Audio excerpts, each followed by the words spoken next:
Hello, dear students and my dear friends. Welcome back to an test पे जैसा कि आप पर यूट्यूब पे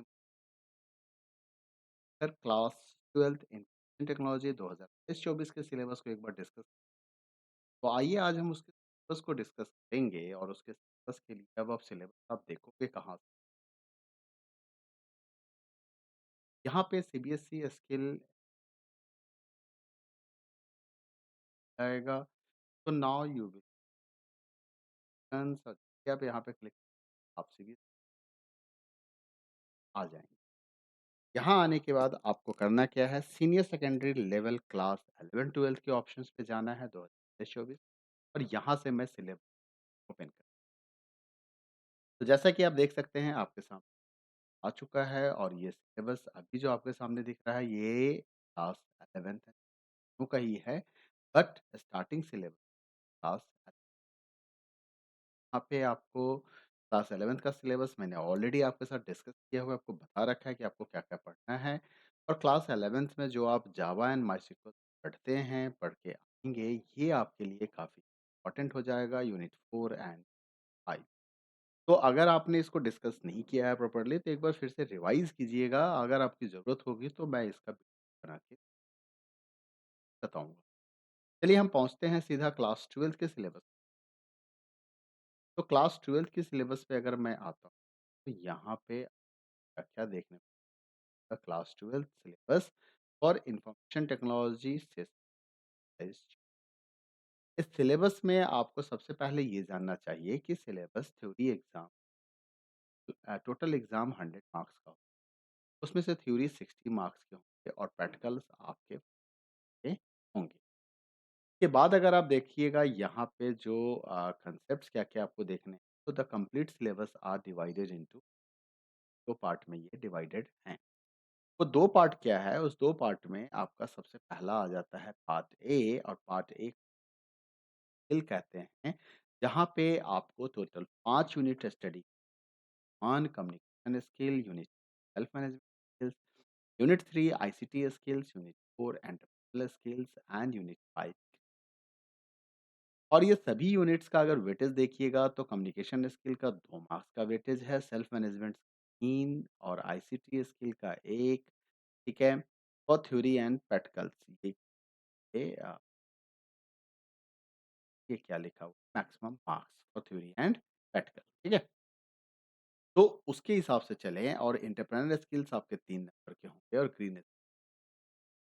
अब इसकी तैयारी कैसे की जाए एम्प्लॉयबिलिटी स्किल्स का, इस पे भी आपको ध्यान देना होगा, क्योंकि यहाँ पे ये टोटल 10 नंबर के क्वेश्चन हैं। 10 नंबर का क्वेश्चन यहाँ से आपको सॉर्ट आउट सॉल्व करना है और 50 नंबर का क्वेश्चंस आपको पार्ट बी से कवर अप करना होगा, पार्ट बी यानी कि सब्जेक्ट स्पेसिफिक स्किल। और इसमें अगर आप नंबर्स चेक करोगे तो ये टोटल 50 मार्क्स के आपके होंगे। तो 50 मार्क्स का क्वेश्चंस यहाँ से पूछा जा रहा है और 10 मार्क्स का क्वेश्चंस जो है अगर आप देखें तो वो आपका यहाँ से पूछा जाएगा। ठीक है? तो 50 प्लस 10 कितना हो गया आपका 60 मार्क्स का थ्योरी हो गया, 40 मार्क्स आपके इंटरनल असेसमेंट।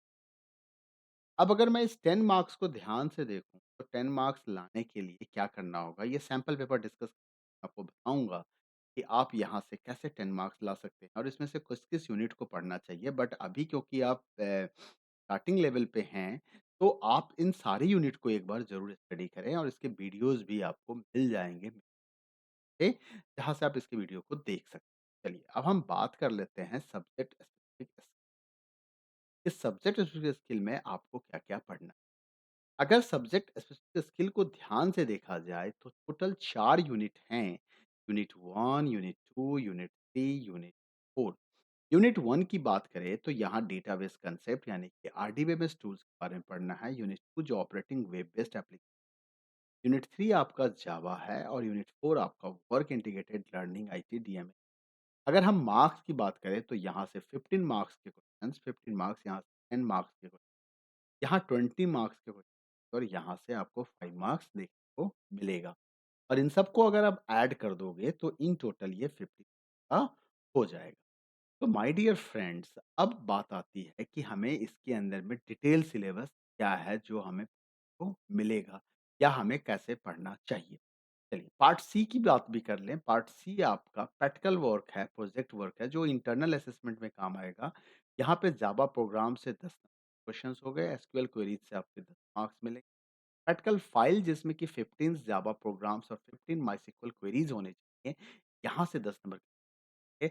और ये प्रैक्टिकल फाइल आप मेरे वेबसाइट से देख सकते हैं। आपको मेरे वेबसाइट संजीव सिंह एकेडमी या माई सी एस ट्यूटोरियल पे अगर आप आएंगे तो यहाँ पे जल्द ही आपको प्रैक्टिकल फाइल की लिंक देखने को मिल जाएगा जब आप क्लास 12 इन्फोटेक के अंदर जाके चेक करेंगे।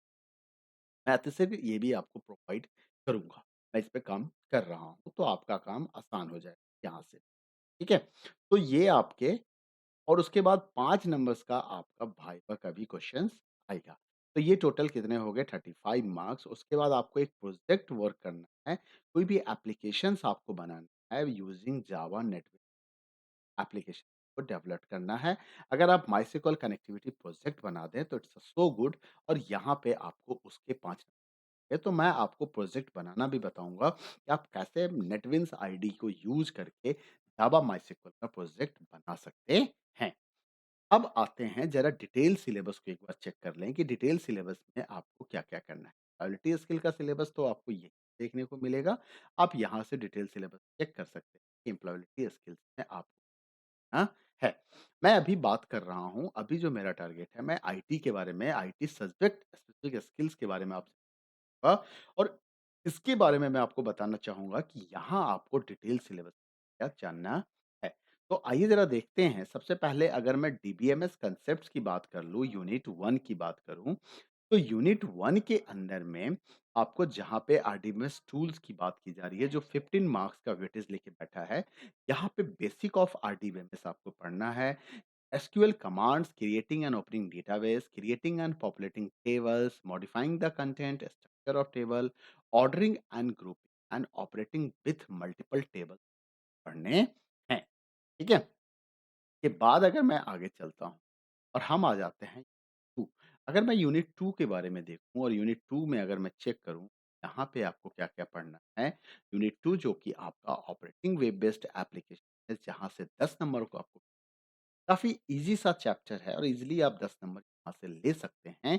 इसमें ऑनलाइन रिज़र्वेशन सिस्टम्स के बारे में, ई-गवर्नेंस के बारे में, online shopping and bill payments के बारे में, online tutorial and test, project management, web based application development के बारे में and project essential and tips के बारे में आपको पढ़ना है। साथ ही साथ 3 केस स्टडीज़ करने हैं, online game, online quiz, calculator.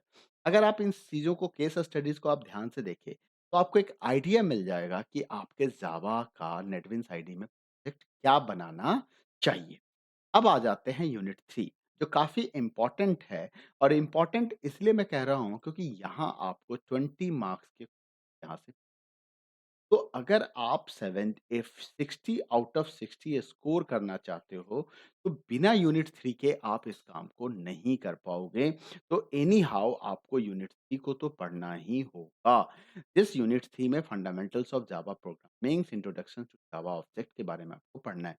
अगर मैं यहाँ पे देखूँ चैप्टर वाइज़, तो सबसे पहले ऑब्जेक्ट ओरिएंटेड प्रोग्रामिंग क्या होता है? जावा लैंग्वेज एलिमेंट्स क्या-क्या होते हैं? ऑपरेटर्स क्या होते हैं? कंट्रोल फ्लो यानी कि डिसीजन मेकिंग और looping statements, arrays and array manipulations, class design, constructor, objects, setter, getter इन सब के बारे में आपको यहाँ पे पढ़ना होगा। इनके अलावा एक्सेप्शन हैंडलिंग भी पढ़ने हैं और पिछले सिलेबस में अगर आपने देखा होगा तो ये असर्शन थ्रेड्स को हटाया गया था बट इस बार वो ऐड हो गया है।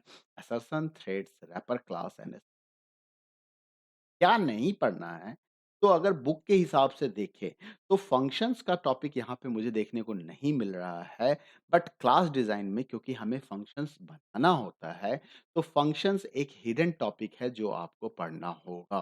फंक्शंस और मेथड्स की अगर मैं बात करूँ, तो that is the hidden topic जो आपको इसके अलावा अगर आप आईटी की बुक देखेंगे जो एनसीईआरटी ने जारी की है, उस बुक के अंदर में आपको स्कैनर क्लास जावा लाइब्रेरीज़ के बारे में पढ़ाया हुआ है कि how you can get the input, how you can receive the input in network तो वो थोड़ा बहुत आपको जानना चाहिए। तो ये आपका जावा का सिलेबस हो जाता है। इसके बाद अगर हम बात करें तो हमारे पास आ जाता है यूनिट 4 एंड काफ़ी ईज़ी सा यूनिट है जहाँ पे आपको work integrated learning IT DMA के बारे में आपको पढ़ना है। यहाँ पे identification of work areas and work और इन इसका आपको वेटेज मिलेगा 5 मार्क्स।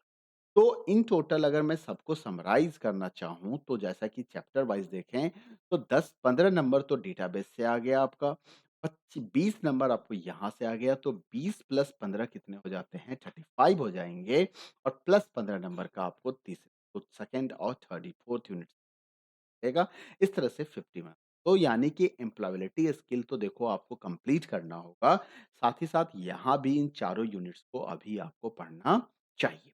फिर यहाँ पे डिटेल्स प्रैक्टिकल्स के बारे में दे दिया गया है जो मैंने अभी बताया था।